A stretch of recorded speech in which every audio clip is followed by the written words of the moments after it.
Isang mapagpalang araw at gabi sa lahat ng ating mga mahal na tagapakinig, tagapanood at tagasuporta sa anumang sulok ng mundo. Luzon, Visayas at Mindanao. At syempre, sa ating mga kababayang OFW na patuloy na sumusubaybay sa mga kaganapang sa mundo ng mga kalingap vloggers. Mabuhay po kayo hanggat gusto ninyo! Kung bago ka pa lang sa ating munting tahanan sa YouTube, huwag ka nang mahihiyang mag-subscribe, i-like, i-share at i-comment ang iyong mga salookin.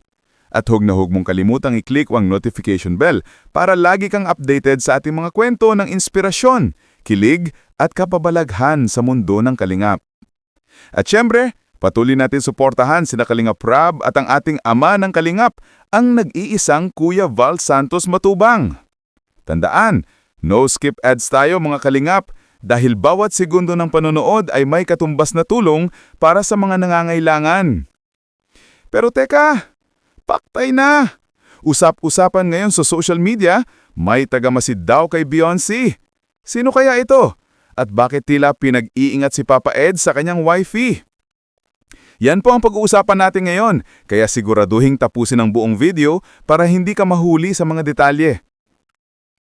Kagabi nga, habang abala ang marami sa panonood, ay may isang nakakatawang eksena sa live ni Papa Eds. Aba, sino ang hindi matatawa? Dahil literal na nakatulog si Papa Eds habang naka-live. Hindi na kinaya ng pagod, ramdam mo talaga na todo sa trabaho at pagcha-charity si Papa Eds nito mga nakaraang araw. Marami ang natuwa pero marami rin nakaramdam ng awa dahil kitang-kita kung gaano niyang pinagsisikapan ang kanyang mga ginagawa. Kaya nga naman kahit sa sobrang pagod, on cam pa rin. At syempre, kahit may halong tawa, ramdam natin ang dedikasyon ni Papa Ed sa kanyang misyon na tumulong at magbigay saya sa ating mga kababayan. Sa kabilang dako, hindi rin naman nagpapahinga sa pagbibigay inspirasyon ang tambalang ADC, sina Eds at Viancy. Bagamat ilang linggo na rin silang hindi nakikita ng sabay sa mga vlog, nananatili pa rin ang suporta ng mga solid EDC fans. Totoo na, kahit hindi sila madalas magkasama, kapag napapanood natin ang kanilang mga sweet na moments, parang nawawala lahat ng stress sa buhay. Sino nga bang hindi kikiligin kapag magkasama ang dalawang ito? Si Viancy, nakatuon sa kanyang pag-aaral, puno ng pangarap. Si Papa Eds naman, abala sa kanyang mga proyekto at charity work. Dalawang taong may kanya-kanyang laban, pero pareho ng layunin, ang mapabuti ang kinabukasan nila. Ngunit tulad ng anumang pag-iibig, hindi mawawala ang mga pagsubok. Ang tanong ng marami, hanggang saan nga ba aabot ang kanilang pagtitiis at tiwala sa isa't isa? Sabi nga ng ilang tagahanga, sana kayanin nila ang distansya. Sana mahintay nila ang tamang panahon. Hindi madali ang maghintay, lalo na kung pareho kayong lumalago sa magkaibang mundo. May mga pagkakataon na napapaisip din ng ilan. Paano kung sa mga darating na taon ay may ibang pumasok sa buhay nila? Paano kung may bagong taong magpapatibok ng puso ni Viancy? O kaya naman ay may makilala si Papa Ed sa patuloy na pagcha-charity. Pero sabi nga nila, kung totoo ang pagmamahal, kahit gaano katagal, kakayanin. Kaya hanggat masaya tayo sa kung ano ang ipinapakita nila na yon, let's just support them wholeheartedly. At kung titignan natin, maganda naman ang takbo ng kanilang mga buhay.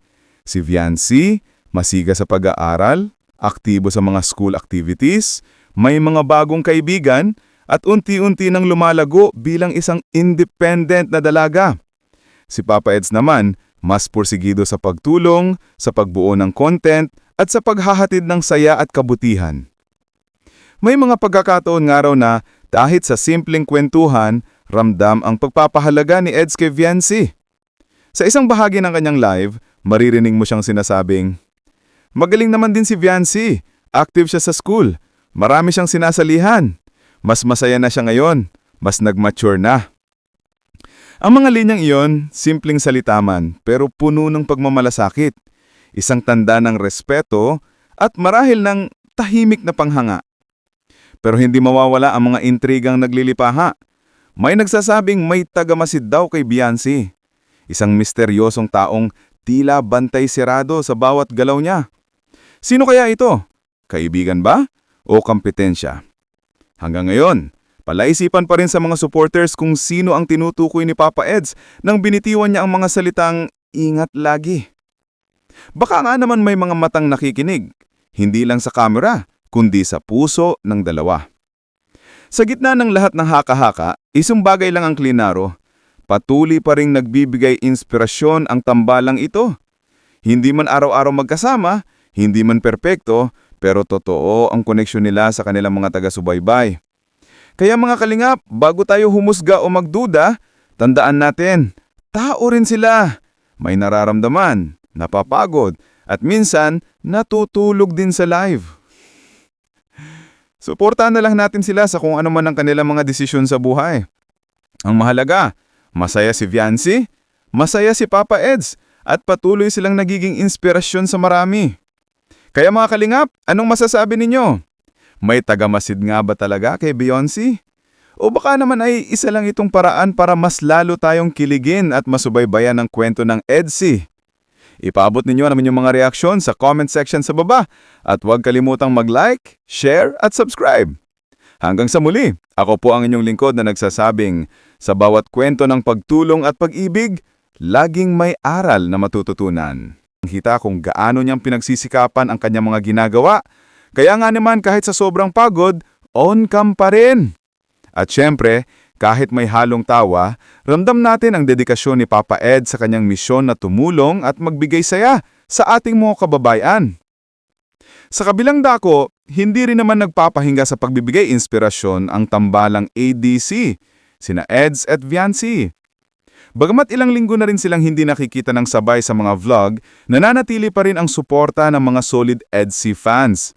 Totoo na, kahit hindi sila madalas magkasama, kapag napapanood natin ang kanilang mga sweet na moments, parang nawawala lahat ng stress sa buhay. Sino nga bang hindi kikiligin kapag magkasama ang dalawang ito? Si Viancy, nakatuon sa kanyang pag-aaral, puno ng pangarap. Si Papa Eds naman, abala sa kanyang mga proyekto at charity work. Dalawang taong may kanya-kanyang laban, pero pareho ng layunin. Ang mapabuti ang kinabukasan nila. Ngunit tulad ng anumang pag-iibig, hindi mawawala ang mga pagsubok. Ang tanong ng marami, hanggang saan nga ba aabot ang kanilang pagtitiis at tiwala sa isa't isa? Sabi nga ng ilang tagahanga, sana kayanin nila ang distansya. Sana mahintay nila ang tamang panahon. Hindi madali ang maghintay, lalo na kung pareho kayong lumalago sa magkaibang mundo. May mga pagkakataon na napapaisip din ng ilan. Paano kung sa mga darating na taon ay may ibang pumasok sa buhay nila? Paano kung may bagong taong magpapatibok ng puso ni Viancy? O kaya naman ay may makilala si Papa Ed sa patuloy na pagcha-charity? Pero sabi nga nila, kung totoo ang pagmamahal, kahit gaano ka taga-subaybay,